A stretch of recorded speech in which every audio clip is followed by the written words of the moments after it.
एक बहुत ही भोला भाला सा आलसी लड़का था। वह कोई काम नहीं करना चाहता था, बस खाना खाता, घूमता और सोते रहता था। एक दिन उसे किसी ने बताया कि एक आश्रम है जहाँ पर कुछ नहीं करना पड़ता है और हर दिन 2 समय का खाना और नाश्ता मिलता है। तुम वहाँ जा कर के रहो। उस आलसी लड़के ने सोचा कि ये तो बहुत बढ़िया है और वह आश्रम में जाकर के रहने को सोचा। और फिर वह भोला भाला आलसी लड़का अपना सारा संसारिक जीवन छोड़कर उस आश्रम में जाकर रहने लगा। आश्रम में गुरुजी रहते थे। वह कुछ समय सबको प्रवचन देते थे और आलसी लड़का सुनता था। बाकी समय आराम करता था और फिर भरपेट खाना खाकर सो जाता था। ऐसे ही उस लड़के का दिन गुजरता गया और एक दिन उस आश्रम में कुछ नहीं बना। नाश्ते के समय नाश्ता नहीं बन मिला। उसने सोचा नाश्ता नहीं मिला, भोजन तो मिलेगा। अब भोजन के समय भी उसे भोजन नहीं मिला। लड़का दौड़ करके गुरुजी ने के पास गया और उसने पूछा कि आज भोजन क्यों नहीं बना। गुरुजी ने कहा कि बेटा, आज एकादशी है और जितने भी आश्रम के सदस्य हैं उनका उपवास है और तुम्हारा भी आज उपवास है। आज भोजन नहीं बनेगा। वह लड़का आलसी था और उसे भूख भी बहुत लगती थी। उसने गुरुजी ने बोला कि मैं उपवास नहीं रखूँगा, मुझे भूख लगी है, मैं खाना खाऊँगा। गुरुजी ने बोला ठीक है, जाओ भंडारे में से सामान लेकर के आओ और आश्रम में नहीं बाहर ले जा कर के बना लो। लेकिन याद रखना, भोजन बनाने के बाद सबसे पहला भोग भगवान को लगाना और फिर तुम प्रसाद पाना।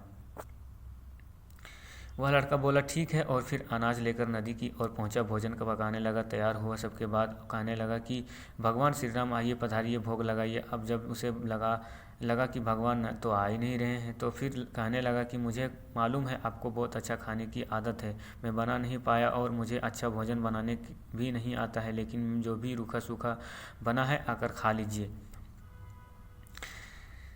भगवान श्री राम उसकी सरलता पर बहुत ही प्रसन्न हुए और उस लड़के को दर्शन दे दिए। उसने देखा कि भगवान श्री राम आए हुए हैं और उनके साथ में माता सीता भी आई हुई है। लेकिन लड़के ने सिर्फ 2 लोगों के लिए ही भोजन बनाया था, एक अपने लिए और दूसरा भगवान के लिए। और अब क्योंकि भगवान के साथ माता सीता भी आई हुई थी, तो उसने उस भोजन को माता सीता और भगवान के सामने ग्रहण करने के लिए रख दिया।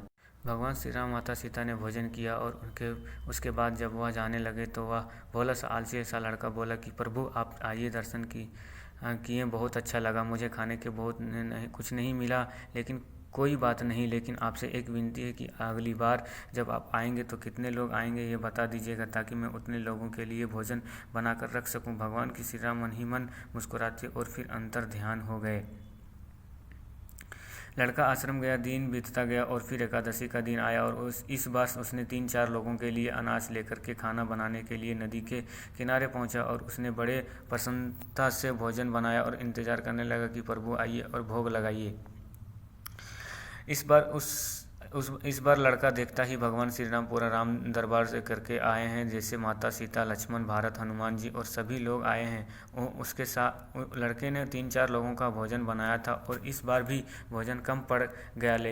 लड़के ने निराश होकर भोजन को प्रभु के आगे रख दिया। उन्होंने भोजन किया और फिर चले गए और इस बार भी कुछ नहीं कहा। अब लड़का फिर आश्रम गया। दिन बीतता गया और फिर एकादशी का दिन आया और इस बार गुरुजी ने कहने लगा कि गुरुजी, मुझे इस बार थोड़ा ज़्यादा अनाज चाहिए। गुरुजी सोचने लगे कि यह इतना सारा अनाज का करता क्या है, कहीं इसे बेचता तो नहीं है। फिर उन्होंने कहा ठीक है, भूख से परेशान रहता है। लड़के ने कहा कि नहीं गुरुजी, मैं भूख से परेशान नहीं रहता हूँ, प्रभु के साथ बहुत लोग आते हैं, उनको भी तो भोजन कराना पड़ता है।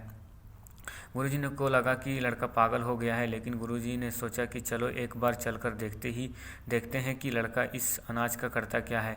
वह भोला सा लड़का अनाज लेकर के नदी के किनारे पहुंचा और इस बार भोजन बनाया नहीं। उसने सोचा कि प्रभु हर बार ज़्यादा लोगों को लेकर के आते हैं, इस बार वह जितने भी आएंगे खुद बना करके भोग लगा लेंगे। और फिर प्रेम से प्रभु को बुलाने लगा। गुरुजी ने ये सब छुप कर देखते रहते कि ये भोजन तो बनाया नहीं है और प्रभु को बुला रहा है। लेकिन लड़के ने देखा कि इस बार प्रभु के साथ बहुत से लोग आए हुए हैं, तो उसने प्रभु के सामने हाथ जोड़ करके कहा कि प्रभु माफ़ करना, आप बहुत सारे लोग आते हैं तो मुझे संख्या पता नहीं होती है, तो और मेरी हिम्मत भी नहीं होती है कि इतने सारे लोगों के लिए भोजन बनाऊं। आप समय आइए, बनाइए, खाइए और भोग लगाइए। प्रभु मुस्कुराते और अपने साथ आए सभी लोगों के साथ मिल करके भोजन बनाते हैं।